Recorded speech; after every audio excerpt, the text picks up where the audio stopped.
इस वक्त पाकिस्तान तहरीक इंसाफ की हुकूमत को तमाम जमातें मिलकर पीडीएम की सूरत पे शायद नहीं गिरा सकी हैं, लेकिन क्या कोई ख़तरा अब उनकी अपनी जमात के अंदर से उठ रहा है या नहीं, जिसके लिए दावा किया जा रहा है कि सियासी शो किया जाएगा कि 55 MNAs और MPs जहांगीर तरीन के साथ हैं। ये दावा किया गया राजा रियाज अहमद की जानिब से, जो काफ़ी देर से खामोश थे और बहुत से मामलात पर नाला नज़र आ रहे थे अपनी जमात और काबीना से मुतालिक।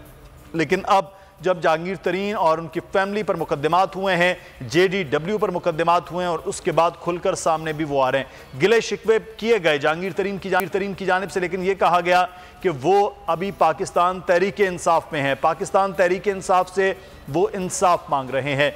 आज वो FIA में पेश हुए, इससे पहले उनके साहबजादे पेश हुए हैं। ताज़ा तरीन सूरत हाल वहाँ पर क्या है ये जान लेते हैं। हमारे नुमाइंदे जाबिर वक्कास लाहौर में हमारे हैं। जाबिर, आगाह कीजिएगा, एक तरफ तो वज़ीर आज़म चीनी और ये तमाम तर शुगर के मामला जो चल रहे हैं उस पर ब्रीफिंग ले रहे हैं, लेकिन दूसरी जानिब जहांगीर तरीन जिनका एक बहुत बड़ा हिस्सा है पाकिस्तान की शुगर प्रोड्यूसर में, उनके खिलाफ मुकदमा चल रहा है और वो FIA में पेश हो रहे हैं। सूरत हाल क्या है यहाँ पर?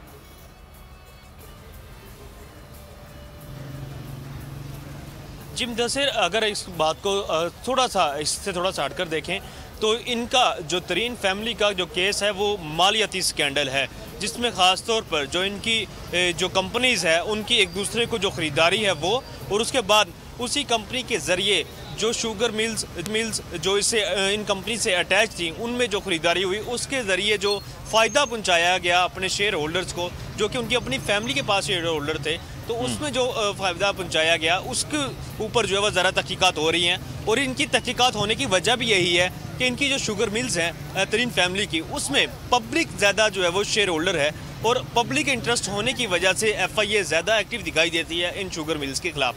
बहरहाल आज मैं आपको बताऊं कि अली तरीन जो है वो सुबह 10:30 बजे के बाद 10:55 पे यहाँ पे पेश हुए। 5 सवाल जो उनको बताए गए थे उनके जवाब जो है वो उनसे पूछे गए।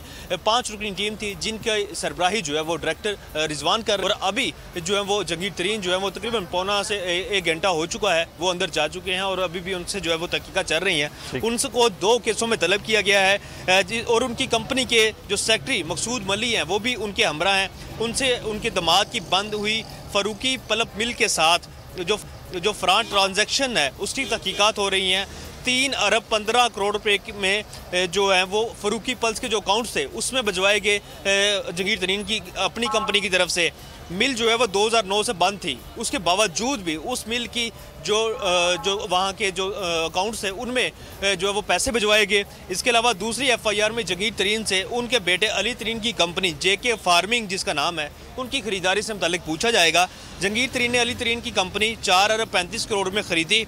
FIA ने दोनों केसेस में 10 सवालात पर मबनी जो है वो सवालनामा जहांगीर तरीन को भेजा था, जबकि 5 सवालात पर मबनी एक सवालनामा जो है वो अली तरीन को भेजा गया था। उस हवाले से तो अपना जवाब जितना भी अपने वकला के हमरा अली तरीन ने जमा करवाना था वो जमा करवा चुके हैं, जबकि जहांगीर तरीन जो है वो इस वक्त अंदर मौजूद हैं। जब ये यहाँ से निकलेंगे तो फिर उसके बाद कोई ना कोई फैक्शन फाइंडिंग सामने आएंगी कि किस हद तक जो है ना उन्होंने अपना यहाँ पे केस प्लीड किया है, कितना वो अपना जो है वो यहाँ पर जमा करवाया है। मालियाती स्कैंडल का मामला है और मालियाती स्कैंडल के मामले में जहांगीर तरीन और उनके साहबजादे अली तरीन वो आज FIA में पेश हुए हैं। ये मालियाती स्कैंडल है जिसकी वजह से बहुत ज़्यादा बात हो रही है कि उनको इंतकाम का निशाना बनाया जा रहा है। लेकिन शहजाद अकबर साहब अपनी प्रेस कॉन्फ्रेंस के अंदर अपने मुख्तलिफ बयानात के अंदर ये बात कर चुके हैं कि ये सिर्फ़ और सिर्फ वो स्कैंडल्स हैं जिसकी तहकीकात करना ज़रूरी है, क्योंकि एक ये कार्टल था जिस शुगर स्कैंडल का जिसमें तमाम तर चीज़ें जो हैं वो फैली हैं। बहरहाल 2 ये अलग अलग मामलात चल रहे हैं, एक तो शुगर का और दूसरा मालियाती स्कैंडल के हवाले से। हमारे साथ राजा यासिर हुमायूं साहब पाकिस्तान तहरीक इंसाफ के रहनुमा और सूबाई वज़ीर मौजूद हैं। बहुत शुक्रिया राजा साहब आपके वक्त का सर। और ज्ञानचंद साहब ने हमें ज्वाइन किया, पाकिस्तान पीपल्स पार्टी के रहनुमा, बहुत शुक्रिया ज्ञानचंद साहब आपके वक्त का भी। राजा यासिर हुमायूं साहब, अब ये दावा किया गया राजा रियाज साहब की जानिब से भी कि 53 के करीब मेंबर्स हैं, सियासी शो शो जो है वो दिखाया जाएगा। तो जो PDM की जमातें हैं, ख़ास तौर पर जो अब PDM में हैं या नहीं हैं, वो ये बात करती हुई नज़र भी आई। कल राना सनाउल्लाह साहब भी बात कर रहे थे, शैला रज़ा साहबा ने भी ट्वीट 3 दिन पहले किया कि बहुत हद तक जो है वो जहांगीर तरीन साहब नाराज़ हैं और वो हुकूमत गिरा देंगे। मामला ये है कि जो काम PDM नहीं कर सकी वो आपकी अपनी जमात के अंदर से हो जाएगा अगर जहांगीर तरीन साहब के खिलाफ इसी तरह से केसेस चलते रहे तो?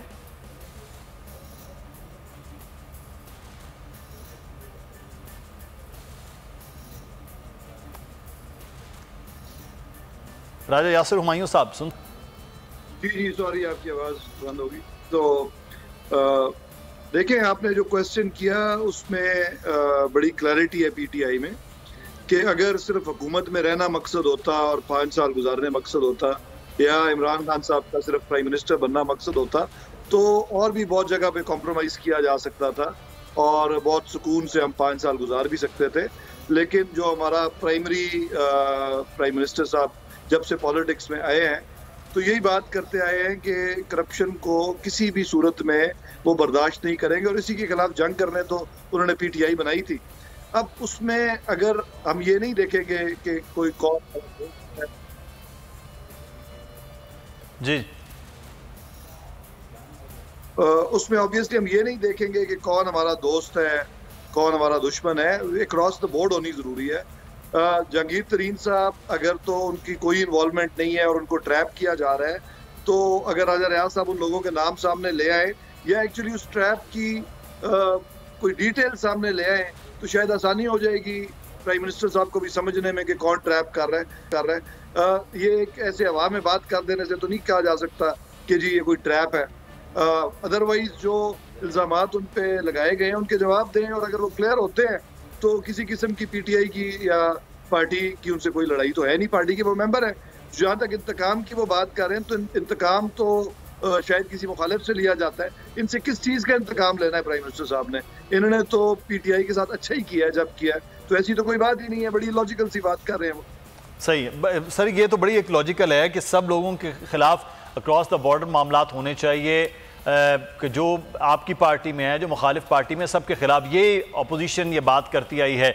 लेकिन ज्ञानचंद साहब, ये जहांगीर तरीन साहब के खिलाफ जब ये तहकीकात हो रही हैं तो ये बार बार अपोजिशन जमातों की जानिब से कहा गया कि एहसान फरामोश किस्म के आदमी हैं इमरान खान साहब। अब जब वो अपने ही दोस्तों के खिलाफ तहकीकात कर रहे हैं तो अप्रिशिएट होना चाहिए आपकी जानिब से।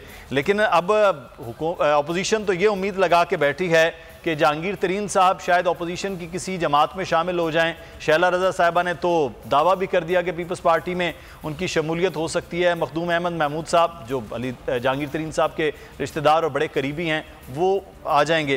तो क्या आप अब उम्मीद लगा के बैठे हैं कि खुद पीटीआई जो है वो पीटीआई को हरा ले?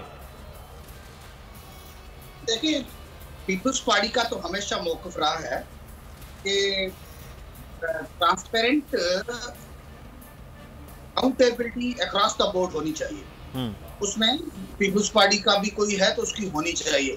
लेकिन यहाँ पे तो जरा किसका उल्टा है। एक तरफ से इमरान खान का मौक़िफ़ है कि वो तहकीकात करेंगे, दूसरी तरफ से वो मालूम के ड्रॉ पे चुप है, वो सिलाई मशीनों के रेस्पिरेटर्स पे चुप है। अब इन्हीं का स्कैंडल खुला है तो दूध का दूध, पानी का पानी। किसी पे इल्जाम लगाने से वो कोई साफ नहीं होता है। हम तो अभी कहते हैं कि चीनी के स्कैंडल का जो नुकसान में रहा है वो तो आम लोग रहे हैं। तो उन आम लोगों को रिलीफ क्यों नहीं दिया गया? आम लोगों को के जेब को काट कर किसी को खिलाना ये भी ठीक नहीं है। ज्ञानचंद साहब, एप्रिसिएशन तो अब होनी चाहिए कि सबसे ज्ञानचंद साहब सबसे करीबी दोस्त जहांगीर तरीन साहब इमरान खान साहब के, उन्होंने अपने ही दोस्त के खिलाफ इंक्वायरी भी, मुकदमात भी, सब कुछ के लिए इजाज़त दी है, तो सब कुछ हो रहा है। तो इस पे अप्रिसिएशन तो बनता है खान साहब का।